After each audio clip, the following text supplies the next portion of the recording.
हाँ तो कैसे हो कॉकरोच? बढ़िया हो? खूब लाठी खाए सुने कल जंतर मंतर पर। ढंग से इलाज हुआ है तुम लोगों का। सरकार चुने हो तो सोच समझ कर चुना कीजिए बॉस। ऐसी सरकार ना चुनिए जो राक्षसों की भांति ट्रीटमेंट करे। खैर, वो तो अपनी चीजें हैं। आइए हम लोग अपनी अपनी चीजों को आप शुरू करते हैं। तो हम लोग हिंदू पेपर की बात कर रहे थे। ठीक। तो 1 जुलाई और 2 जुलाई का हिंदू पेपर का वीडियो हमारे ASG टारगेट टॉप चैनल पर उपलब्ध है। आप भी जाइए, सुनिए। और मुझे लगता है कि करेंट अफेयर्स के लिए अब आपको और कहीं भटकना नहीं पड़ेगा। करेंट अफेयर्स जो एक डर पैदा करता है कि पता नहीं कहां से क्वेश्चन आ जाएगा, वो डर आपको खत्म हो जाएगा। तो आइए हम लोग द हिंदू 3 जुलाई 2026 के मुख्य समाचारों की समीक्षा प्रस्तुत करते हैं। तो चलिए, 3 जुलाई को द हिंदू में परीक्षा के दृष्टिकोण से जो उपयोगी सवाल था, समाचार था, तो पहला क्वेश्चन हमने यहाँ सेलेक्ट किया है। हाँ, अंतरराष्ट्रीय सौर गठबंधन ISA इंटरनेशनल सोलर अलायंस का विस्तार और वैश्विक नवीकरणीय ऊर्जा लक्ष्य। जिस तरह से ईरान और अमेरिका का वार हो रहा है और जिस तरह से हमें पेट्रोलियम उत्पाद महंगे मिल रहे हैं, तो हमारी सरकार लाठियां भी बरसाती है। हाँ, तो शायद कुछ अच्छे काम भी करती होगी, वो तो मजबूरी में करना ही है, ताकि हमें ऊर्जा पर निर्भरता खत्म कर सके हम लोग दूसरे देशों पर। इसीलिए हम लोगों ने अंतर्राष्ट्रीय सौर गठबंधन की शुरुआत की थी। आइए जानते हैं ये है क्या और इससे क्या क्या संभावित प्रश्न बन सकते हैं। पहला, अब शुरू करते हैं ISA इंटरनेशनल सोलर अलायंस। इसकी शुरुआत भारत और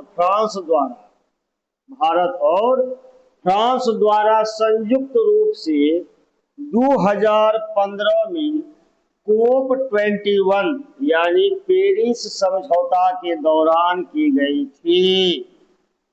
क्लियर? इसका मुख्यालय गुरुग्राम हरियाणा में है। भारत में मुख्यालय वाला यह पहला अंतरराष्ट्रीय अंतर सरकारी संगठन है। शुरुआत में यह केवल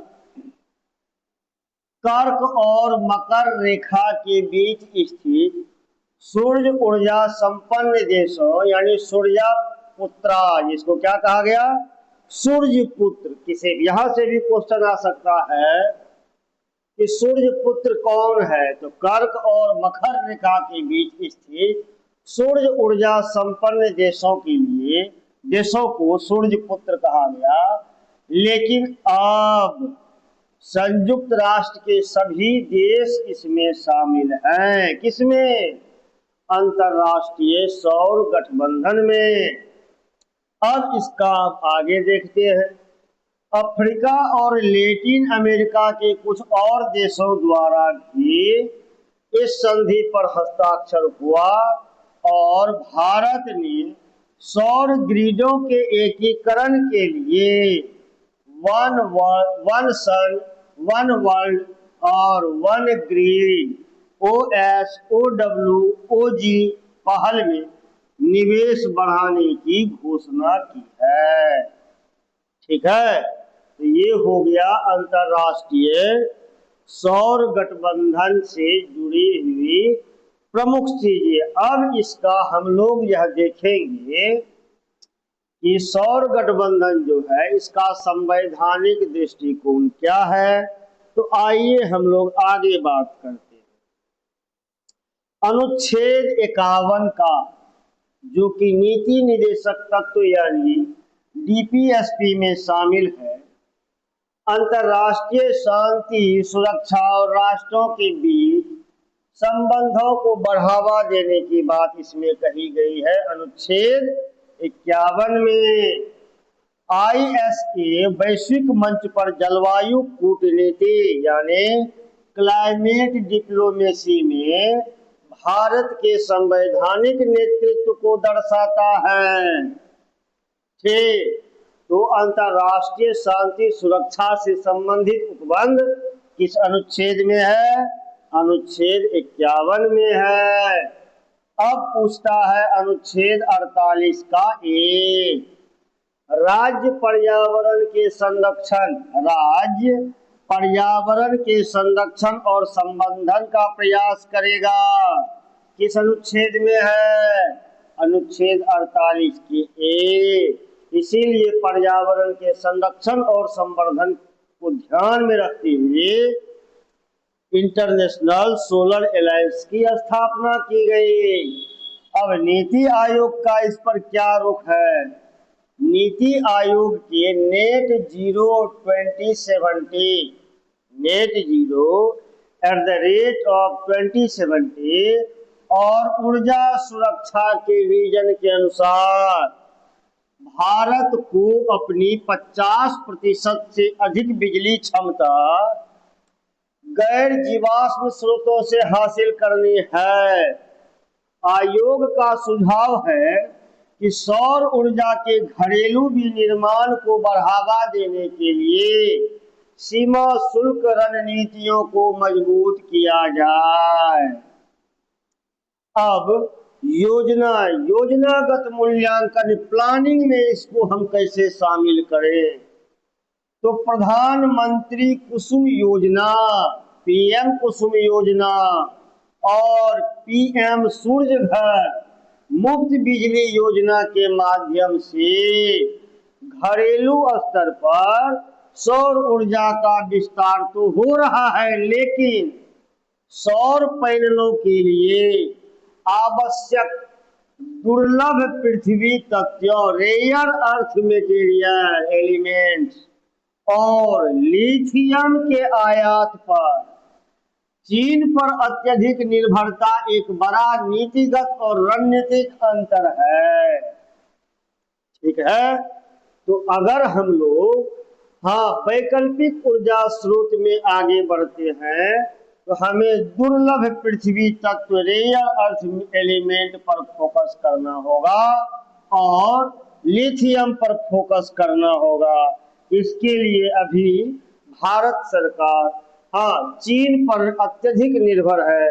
जिस दिन हमारी यह निर्भरता कम हो जाएगी या समाप्त हो जाएगी, हम ऊर्जा क्षेत्र में आत्मनिर्भर बन जाएंगे। तो इसका आप ध्यान में रखिए, क्योंकि इससे बहुत सारा इसमें पीटी का फैक्ट है, मेंस का क्वेश्चन है, और आपको इस तरह से पढ़ने पर पीटी और मेंस दोनों में आसानी होगी, सुविधा होगी और आप तनाव मुक्त रहेंगे। आइए दूसरा समाचार उठाते हैं, 3 जुलाई का हिंदू का पेपर का दूसरा मुख्य समाचार।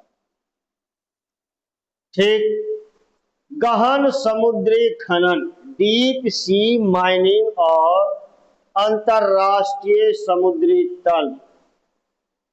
एक गहन समुद्री खनन और अंतरराष्ट्रीय समुद्री तल ISA अथॉरिटी।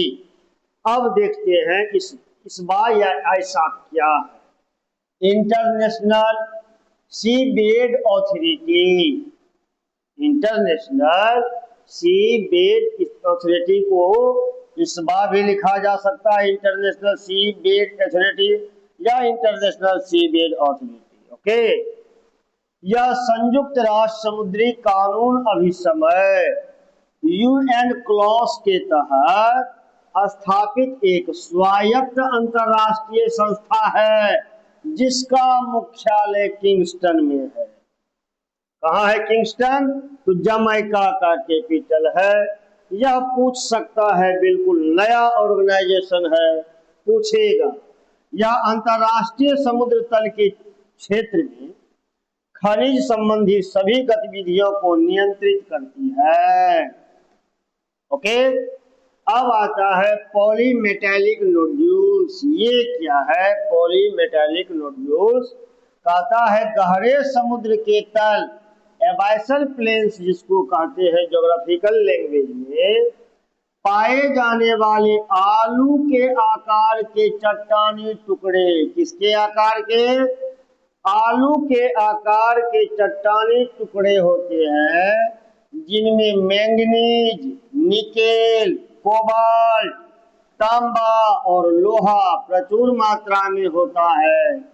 ये स्वच्छ ऊर्जा यानी इलेक्ट्रिक वाहनों की बैटरी के लिए अत्यंत महत्वपूर्ण है।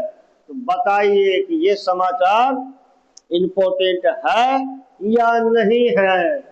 अब आप भूल जाइए उन करंट अफेयर्स को जो वन लाइनर में आपको बताते हैं। कभी वन लाइनर से कॉन्सेप्ट क्लियर होता है? कभी नहीं। जब तक आप पूरी गहराई से चीजों को नहीं समझते हैं, तब तक आपका करंट अफेयर्स का कॉन्सेप्ट नहीं बनता है। और जिस तरह से हम लोग अभी यहाँ पर कर रहे हैं, आप लगातार बने रहिए। आने वाले संभावित एग्जाम को देखिए, जैसे बीपीएससी होने वाला था, डेट बढ़ गया। आप चैनल के साथ जुड़े रहे। वादा करता हूं कि करंट अफेयर्स का आपका मैक्सिमम सेगमेंट यहां से बन जाएगा। आइए देखते हैं पॉलीमेटेलिक नोड्यूल्स में भारत की क्या स्थिति है।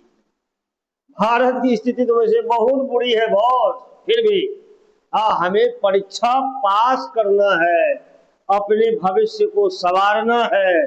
लेकिन लीक हो जाता है अलग बात है, फिर भी देना है।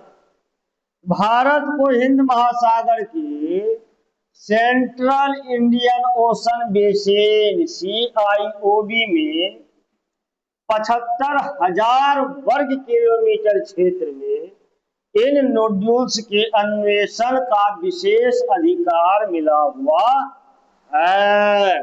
क्वेश्चन आ रहा है, बनेगा क्वेश्चन, यही से बनेगा। ठीक, अब इसमें हम लोग देखते हैं इसका संवैधानिक, नीतिगत और योजनागत दृष्टिकोण क्या है। तो आइए संविधान में हम लोग घुसते हैं। अनुच्छेद 297 संविधान का आर्टिकल 297 भारत के प्रादेशिक सागर, टेरिटोरियल वाटर्स या महाद्वीपीय मग्न तट, कॉन्टिनेंटल शेल्फ जिसको कहते हैं, या अनन्य आर्थिक क्षेत्र EEZ के भीतर समुद्र के नीचे की सभी खनिज और अन्य मूल्यवान चीजें केंद्र सरकार में निहित होगी। यह किस अनुच्छेद में है? अनुच्छेद 297। अब नीति आयोग का रुख देखते हैं। नीति आयोग भारत की ब्लू इकोनॉमी नीति के तहत, इस नीति के तहत blue economy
central vigilance commission की वार्षिक रिपोर्ट और विस्ल ब्लोअर संरक्षण